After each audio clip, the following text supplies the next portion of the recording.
Hola, estimado estudiante de Institución Educativa Privada del Triunfo. Una vez más, aquí reunidos para desarrollar una nueva sesión de historia para tratar un tema muy interesante que te va a gustar. No sin antes recordar la importancia de las medidas preventivas para luchar conjuntamente contra la COVID-19, pandemia mundial que hasta ahora sigue causando muchas muertes y contagios en el mundo. Y es momento de que todos nosotros tomemos conciencia de la importancia del aislamiento social, el distanciamiento social y la higiene permanente. No olvidar que aislamiento social es igual a quédate en casa. Distanciamiento social es igual a mantener una separación de distancia entre persona y persona, foránea o extranjera de tu casa.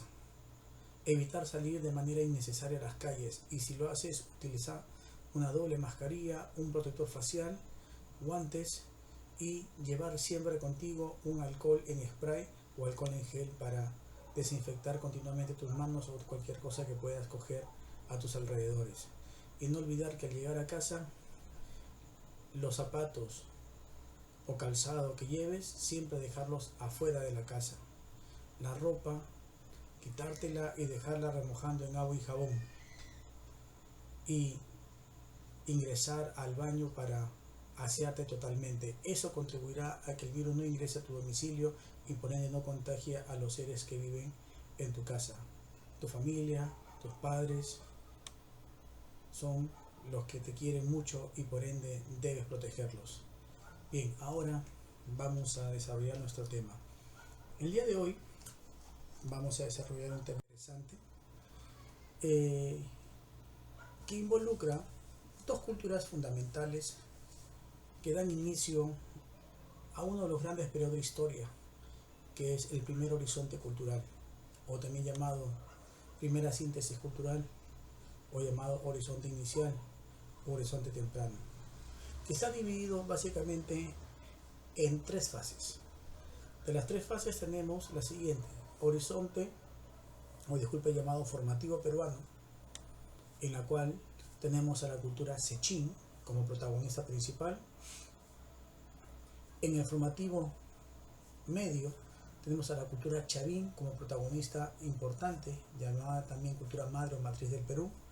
Y en el formativo peruano superior tenemos a cuatro culturas protagonistas: Paracas, Pucará, Pirú Gallinazo, Salinar o Cupiznique. Las que he mencionado son las más significativas de estas tres etapas o fases del formativo peruano.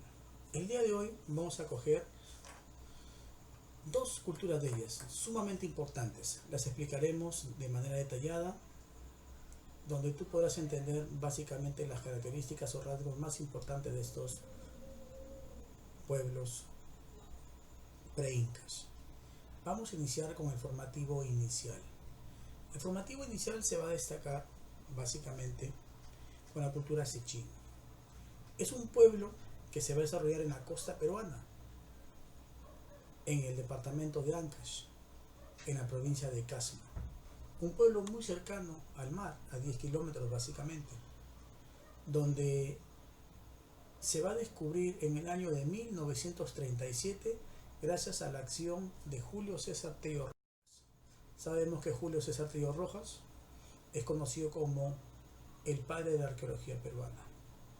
En uno de los viajes que él realizaba correspondientes a las investigaciones de la cultura chavín, logra pasar por esos territorios y logra enterarse de varios vestigios encontrados en esta zona, y por ende él desvía su dirección y se asienta justamente a estudiar a la cultura Sechín, que se desarrolló en el año de 1937, en el cual se considera su descubrimiento.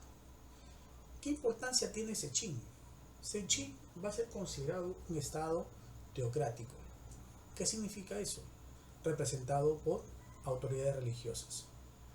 Va a ser un pueblo netamente dedicado a la agricultura.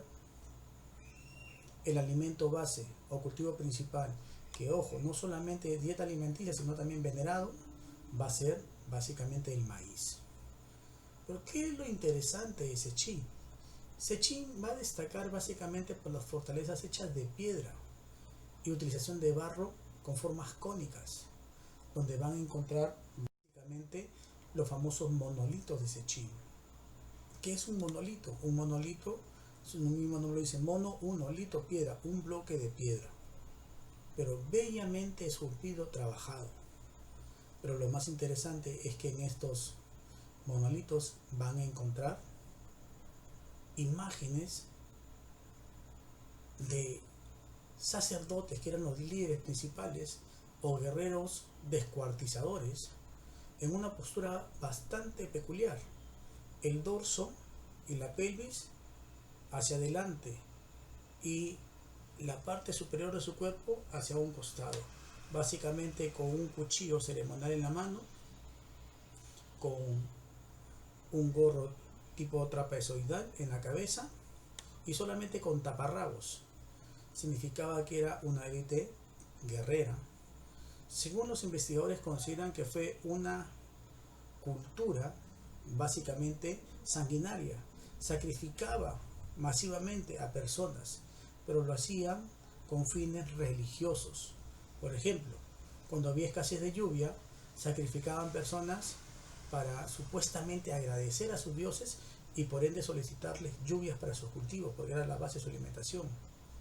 Sacrificaban personas a la orilla del mar para que les brinde más peces o alimentos.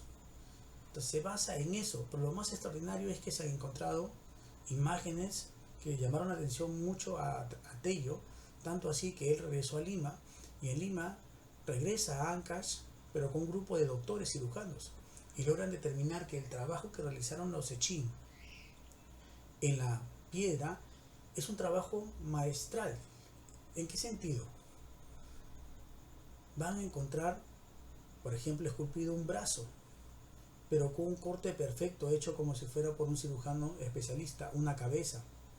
Van a encontrar un corazón, vísceras, parte del cuerpo, descuartizado, pero eso solamente lo puede hacer de una manera muy perfecta un médico cirujano, y para ese entonces no existía todavía la medicina en el Perú ni en el mundo. Eso es lo que llama la atención. Ahora, la cultura Sechín va a dedicarse a la agricultura, básicamente es su medio económico, la agricultura, a la pesca o recolección también de mariscos. Van a venerar a un dios que es el felino, que básicamente va a ser, se supone, influenciado por la cultura chavín, porque paralelamente se desarrollaron entre Chavín y Sechín, pero recibe influencia chavinoide. Entonces los rasgos felínicos encontrados en varias imágenes van a suponer que es la influencia chavín y por ende su dios principal va a ser el felino. Ahora hay que destacar que inicialmente Tello en 1937 descubre, ¿no?, lo que es el templo principal de lo que es básicamente Alto Sechín, y en la parte baja de una loma donde se desarrolló esta cultura, posteriormente el alemán Peter Fuchs va a hacer unas excavaciones y va a encontrar lo que es Bajo Sechín, y va a ser un templo con las mismas características, muros de piedra, con plataformas semi hundidas en forma de U, donde va a encontrar también los muros esculpidos con las mismas imágenes de cuerpos humanos descuartizados. Esto trae básicamente una información muy importante por los arqueólogos, porque empiezan a entender que el arcaico cumplió su fin y se inicia un nuevo periodo de altas culturas representadas por líderes principales que son los sacerdotes, pero todo ligado básicamente a lo religioso, lo que podríamos considerar la teocracia. Ahora, esta cultura va a ser influenciada por Chavín. Recordemos eso, Chavín es básicamente la cultura madre del Perú y justamente es la que vamos a ver a continuación. La cultura Chavín o cultura matriz del Perú se le llama cultura matriz o cultura madre porque básicamente de ella le da origen a otros pueblos. Ella es la que influye a través de la religión el dominio sobre otros pueblos de la costa y de la sierra. Bien, la cultura chavín va a ser también descubierta por el arqueólogo peruano y padre de la arqueología peruana Julio César Tello Rojas en 1919. Se va a ubicar básicamente, esta cultura en el departamento de Ancash también, a orilla del río Mosna, en el callejón de Conchucos, en la provincia de Huari, es donde se va a desarrollar esta enorme cultura que va a cimentarse, por así decir, como la más importante del formativo peruano, y se va a ubicar en la fase del formativo medio. Esa cultura influye de una manera muy, pero muy fuerte sobre los pueblos de la costa y la sierra, alcanzando básicamente todo el territorio peruano de la costa y sierra, como lo podemos ver en esta gráfica donde dice la extinción de Chavín. Al sur, Río Grande, Ica, eso es al sur, hasta Ayacucho, Apurima, que es serranía. Al norte, hasta el río Tumbes. Mire, río Tumbes, frontera con el Ecuador, hasta Cajamarca. Al oeste, costa norte y Océano Pacífico. Y por el este, el río Marañón y las nacientes del Guallaga. Básicamente, esos territorios, hablamos casi de todo el territorio peruano. Entonces, es importante mencionar y destacar que Chavín va a utilizar como herramienta principal de dominio la religión. Es considerado también un estado teocrático, donde va a ser liderado por los sacerdotes. Todo el formativo peruano va a tener una característica importante, porque la clasificación social, organización social o política social va a estar representada de la siguiente manera. A los sacerdotes en el primer estadio, o en la parte más alta de la pirámide, a los artesanos y soldados y guerreros en la parte media, y en la parte baja los campesinos o pueblo comúnmente llamado. Entonces se ha comprobado que los campesinos o pueblo son los que mantenían a los artesanos, a los guerreros y a los sacerdotes. Entonces, esta cultura va a utilizar la religión como herramienta de dominio. Básicamente va a someter a los pueblos utilizando representaciones de elementos de la naturaleza que ellos veneraban y los van a convertir en dioses.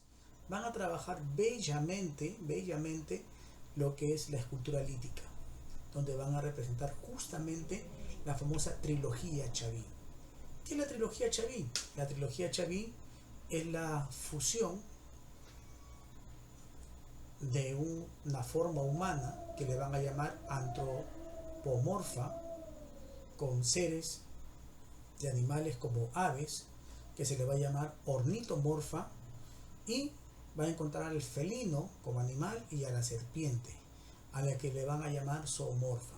Entonces las grandes imágenes de Chavín esculpidas, como son el lanzón monolítico de Chavín, la estela Raimondi, el obelisco Tello y las cabezas clavas, tienen la fusión antropomorfa, zoomorfa, ornitomorfa. Y claramente se evidencia la forma humana con cabellos de serpiente, alas de cóndor, ojos de felino, dientes de felino y garras de felino. Esa imagen o representación eran utilizadas básicamente como agentes de dominio en la religión, y por ende es que van a influenciar directamente en todos los pueblos. Es importante destacar también que aquí vamos a encontrar las grandes manifestaciones culturales que van a ser hechas en piedra, las grandes construcciones o templos ceremoniales chavines, que van a tener la misma característica de los templos construidos por Sechín. Van a ser plataformas semi-hundidas en forma de U, que se utilizaban básicamente para sacrificios humanos. Importante mencionar, Chavín va a ser una cultura que va a extenderse por la costa y por la sierra. La actividad económica más importante fue la agricultura, de lo cual van a destacar también básicamente el maíz como un elemento primordial en su dieta alimenticia y también sagrado o divino. Cultivaron la papa, el payán, el algodón, camoto, la lúcuma, el pacay y otros básicamente cultivos propios de las regiones. También van a utilizar algunos sistemas tecnológicos de cultivo importantes que van a permitir el desarrollo masivo de alimentos para poder suplir las necesidades de sus pueblos. Ahora, Chavín, es importante mencionar que va a ser una cultura que va a desarrollar una religión politeísta. ¿Qué es politeísmo? El politeísmo básicamente se refiere a varios dioses, pero de los dioses que ellos van a venerar van a tener una clasificación. Entre los dioses más principales tienen a Illapa, el dios del rayo también llamado, o es el rayo. Van a tener al felino o jaguar, algunos le llaman tigre, algunos investigadores, al cóndor, a las serpientes y a los monos, también importante mencionar eso. Bien, ahora, destacar, como les decía, el trabajo impresionante en las piedras, que es el famoso arte lítico. El arte lítico es destacable en Sechín y en Chavín. En Sechín, ¿por qué? Porque al parecer fue la influencia Chavín. Como les decía, son contemporáneos, pero los descubrimientos son diferentes. 1937 fue descubierto Sechín, 1919 Chavín, por el mismo arqueólogo, el padre de arqueología peruana, Julio César Tello Rojas. Bien, van a encontrar algo también bastante característico, que son la presencia de cabezas clavas, que son especies de monolitos con una forma de cabeza humana con rasgos felínicos, que están siempre a los bordes de todos los templos chavinoides, de lo cual van a representar los custodios o guardaneros de los templos religiosos, que se piensa que estos generaban miedo, temor, y por ende que eran muy respetados los templos o centros ceremoniales chavinoides, de los cuales destacan el templo viejo de Chavín de Huántar, en el cual se encuentra la pieza más importante que representa al demonio Chavín o al dios aterrador Chavín, que es el lanzón monolítico, pieza magistral que está clavada básicamente en el centro del templo, y es una pieza que mide aproximadamente casi 3 metros, y le dicen lanzón porque tiene la forma de una punta de lanza esculpida, donde va a evidenciar la trilogía Chavín, cóndor, jaguar y serpiente. Bien, importante mencionar que los chavines también van a desarrollar lo que es la pesca, recolección de moluscos, mariscos para su dieta, y muy importante eso. Aparte de domesticación de animales, van a domesticar auquenios camelios y el cuy para su dieta alimenticia, y van a desarrollar también de manera muy impresionante un tipo de cerámica que se piensa y se considera que es la cerámica, los inicios de la cerámica, que va a ser básicamente tosca, pero destaca y se diferencia del arcaico superior, porque en el arcaico superior se van a hacer recipientes de manera incipiente, digámoslo así, novatos. Acá no, acá ya el trabajo empieza ya a definirse de una manera más significativa. Tiene, por ejemplo, una base plana, forma globular, monócromo significa mono, color negro, gris, marrón o rojo. Decoración incisa, o sea, hay como especie de dibujos hechos con un cincel o algo en la cerámica fresca, y luego era cocinada. Hace estribo, finalidad, tenía un fin ceremonial, representaban básicamente a sus seres religiosos, como el jaguar, el cóndor, las aves, los peces, básicamente. Su máxima representación fue el huaco ceremonial, forma clásica.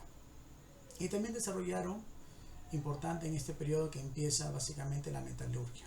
Materia prima, el oro, técnica del repujado y martillado, y destacan los tesoros de Cunturhuasi y Chongoyape como centros más importantes del periodo del formativo peruano medio. Aquí van a apreciar ustedes una recopilación de los aspectos más importantes de Chavín, donde van a poder reforzar de una u otra manera la información presentada, y posteriormente van a encontrar esta actividad de extensión, que son 5 preguntas que deberán investigar y también tomar la información presentada para poder elaborar las respuestas. Te agradezco mucho por tu tiempo, por tu atención. Te deseo que te cuides mucho, que prevengas la contaminación del COVID y protejas a tu familia. Un fuerte abrazo a la distancia, tu profesor de historia, que gustosamente todas las semanas comparte un nuevo tema contigo. Fuerte abrazo, estimado alumno. Nos vemos hasta la próxima clase. Gracias.